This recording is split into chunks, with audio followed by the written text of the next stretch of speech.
Bismillahirrahmanirrahim. Assalamualaikum warahmatullahi wabarakatuh. Alhamdulillahirrabbilalamin. Wabihi nasta'in wa ala umuri dunya waddin. Wassalatu wassalamu ala asyrafil anbiya'i wal mursalin wa ala alihi wa sahbihi ajmain, amma ba'du. Puji syukur kehadirat Allah SWT yang telah memberikan kita nikmat serta sehat sehingga kita dapat belajar bersama-sama pada kesempatan kali ini. Salawat serta salam tak lupa kita haturkan kepada junjungan kita Nabi Agung Nabi Muhammad SAW yang kita nanti-nantikan syafaatnya di yaumil qiyamah. Amin. Perkenalkan, nama saya Esti Fadilah dari Program Pendidikan Bahasa Arab Fakultas Ilmu Tarbiyah dan Keguruan Universitas Islam Negeri Sunan Kalijaga, Yogyakarta.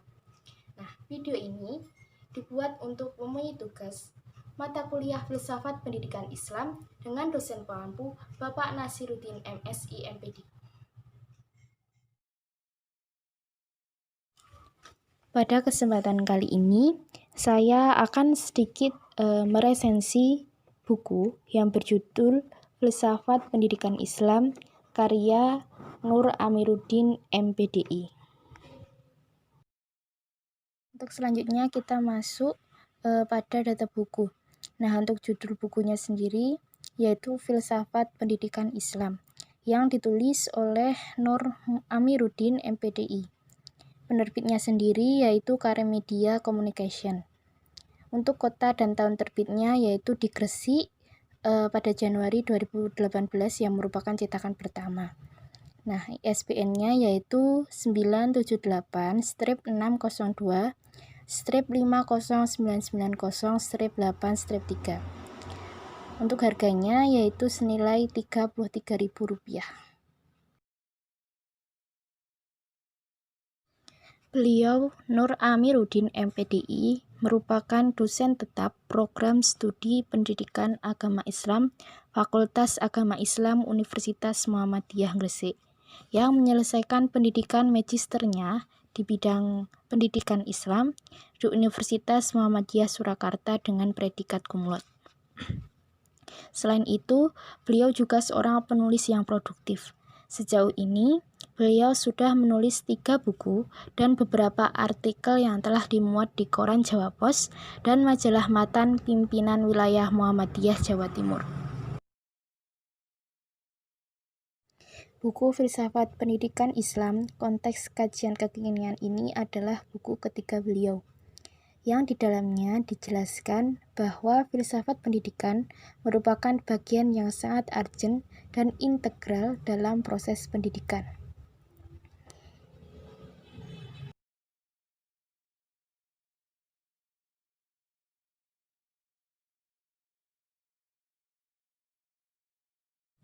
Filsafat merupakan induknya segala ilmu. Nah, filsafat sendiri memiliki arti yaitu corak berpikir manusia secara kritis. Sedangkan filsafat pendidikan Islam adalah ilmu yang membahas secara khusus, mendalam, dan menyeluruh tentang pendidikan untuk memberikan jawaban terhadap permasalahan atau pertanyaan tentang pendidikan Islam. Di samping itu, juga melaksanakan pandangan filsafat dan kaidah-kaidah dalam pendidikan, serta dalam berpikir secara mendalam dan penuh kebijaksanaan untuk menemukan substansi pendidikan sampai dengan teori-teori pendidikan dan ilmu pendidikan Islam. Hubungan filsafat dengan pendidikan Islam terdapat suatu hubungan yang erat sekali dan tak dapat terpisahkan. Filsafat mendasari adanya filsafat pendidikan Islam, sehingga teori-teori pendidikan yang muncul betul-betul secara filosofis, mendasar, bermakna, dan substantif. Dan demikian, hal tersebut akan mempengaruhi perjalanan lebih lanjut terhadap jalannya pendidikan Islam secara mendalam, terpadu, dan menyeluruh dalam satu sistem pendidikan. Perlu digarisbawahi bahwa filsafat pendidikan Islam sangat berguna bagi para pendidik, sebab pendidik akan dapat memahami secara mendalam terhadap persoalan-persoalan pendidikan sehingga dapat melakukan evaluasi secara tepat, mendasar, dan mampu memberikan solusi secara benar. Selain itu, hal ini juga dapat dijadikan bekal dalam berpikir secara klarifikatif dalam mencapai tujuan pendidikan, serta dapat menjadi pemandu atau petunjuk arah dalam pengembangan sudut pandangnya secara konsisten baik secara internal maupun eksternal.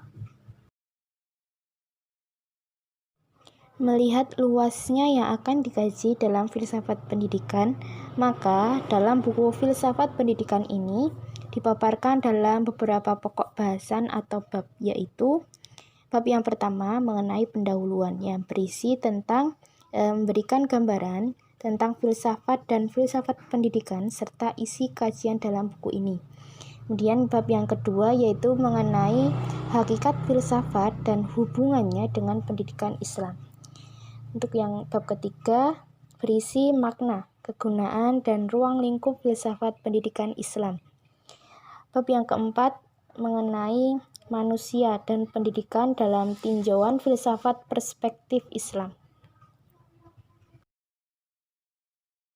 Bab yang kelima berisi tentang aliran filsafat tradisional dalam pendidikan. Bab yang keenam berisi aliran filsafat modern dalam pendidikan. Bab yang ketujuh berisi tentang filsafat pendidikan Pancasila dalam tinjauan ontologi, epistemologi, dan aksiologi. Bab ke-8 berisi tentang menciptakan pendidikan Islam berwawasan keindonesiaan. Bab ke-9 berisi tentang ideologi Pancasila menghadapi ideologi-ideologi besar dunia dalam mengembangkan pendidikan Islam. Bab ke-10 berisi tentang pengembangan organisasi pendidikan Islam dalam persaingan global. Bab yang terakhir berisi tentang membangun sinergi pendidikan Islam berdasarkan falsafah Pancasila. Nah, untuk kelebihan buku ini yaitu dapat menjadi salah satu alternatif untuk menggali lebih dalam mengenai filsafat pendidikan Islam, di mana filsafat pendidikan Islam ini sebagai ilmu pengetahuan normatif dalam bidang pendidikan yang merumuskan kaidah-kaidah, norma-norma, dan atau ukuran tingkah laku perbuatan. Nah, untuk kekurangan dalam buku ini yaitu dalam gaya bahasa. Gaya bahasa pada buku ini cenderung menggunakan istilah-istilah tertentu sehingga perlu pemahaman yang mendalam agar dapat memahami isi buku ini secara sepenuhnya. Buku ini sangat cocok untuk dibaca di kalangan mahasiswa, yaitu sebagai bacaan dalam menambah wawasan terkait proses pendewasaan peserta didik, yaitu salah satunya dengan mempelajari filsafat pendidikan Islam. Mungkin cukup sekian yang dapat saya sampaikan. Apabila terdapat kesalahan dan kehilafan, saya mohon maaf yang sebesar-besarnya. Saya akhiri, wabillahi taufiq wal hidayah, waridho wal inayah. Wassalamualaikum warahmatullahi wabarakatuh.